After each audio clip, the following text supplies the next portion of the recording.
Let's also get in Sandip Agarwal, Fund Manager and Co-founder at Sowilo Investment Managers.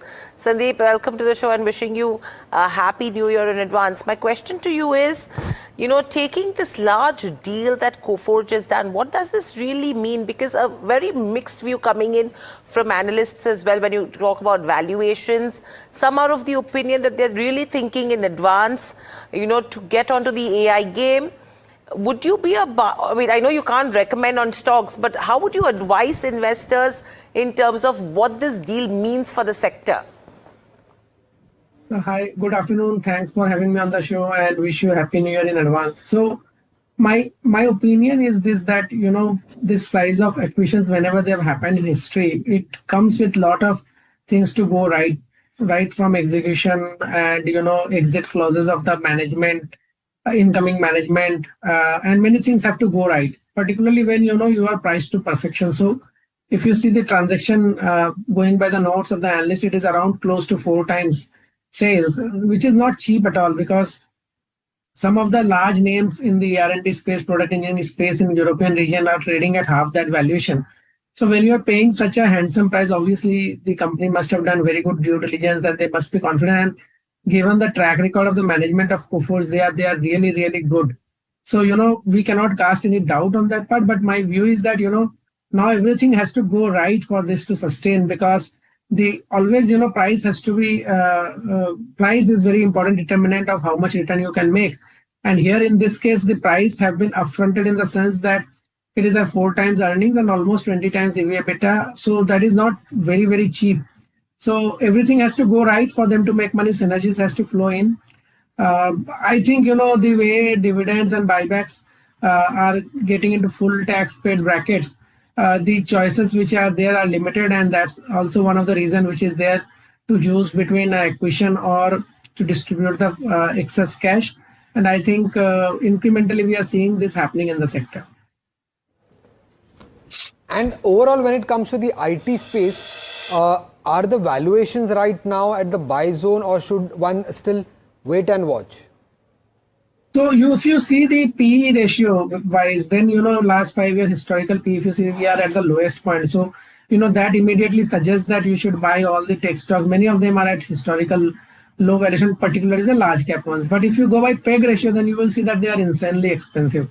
So in my view, only PE ratio cannot be a key indicator. We have to go by PEG ratio also, because growth has meaningfully gone down one slab in last 4-5 years, and hence if you see 12 to 18 months, we have very, very cautious on the space, and we are consistently been reiterating that we love the ER&D space, but we will buy that space also when the price and valuations are correct. Right now, we don't have any comfort on any of the stocks in the space, because the growth rates have come down meaningfully. The PEG ratios are very, very high. So once they correct meaningfully, the PEG ratios come down, probably yes, why not? But currently, I don't see much returns in the sector. When it comes to the cement space, not much has happened throughout the year. Street was expecting price hikes to come in, but then because of GST rate cut, they could not even take that. Now in December month, we are seeing signs of some pickup in demand.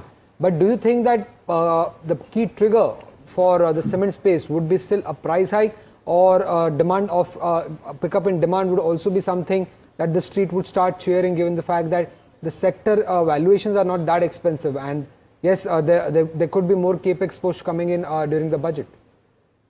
No, so cement has gone through wonderful consolidation in last, if you see, couple of years. And while you are right that, there is no meaningful increase in the prices and the offtakes have been also low, but I think, with such a huge consolidation happening in the space, I believe that, at some point of time, pricing power will also come back, and also the demand uptick will also happen. So we have started looking at the space more constructively than earlier. Earlier, it was a avoid for us given the valuations.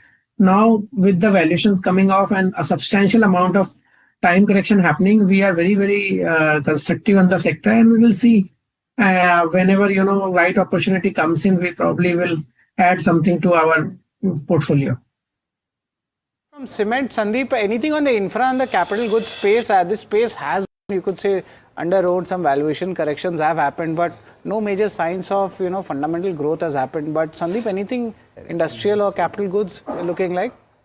So the challenge is that, private capex has not picked up. If you see the data, despite all the efforts by government and everything. So my worry is that till that private capex picks up, you will not see meaningful upside in the capital goods space, and that is the reason this space has also been hammered quite a bit in last few months. And we don't see yet any signs of quick revival. Some of these spaces within that obviously are doing well. For example, the cable and wires particularly has done well. I think that at some point of time, the power theme will also start playing out. So we have wait and watch mode because for two reasons. One, the stocks were very expensive. They are building in a lot of growth. I think because of private capex being mellowed down, it has not happened.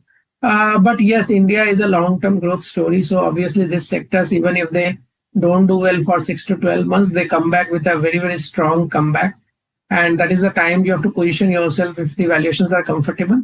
I think we are still a little away from the comfortable part of the valuation. So we have to, time it a little more finer. Thank you so much, Sandip, for that. I know we were going to have a conversation only on IT, but I'm sure the viewers and the investors are going with little bit of more insights when it comes to cement and the infrastructure space, which will be helpful as well. But thank you, and good to speak to you. In fact, we did speak.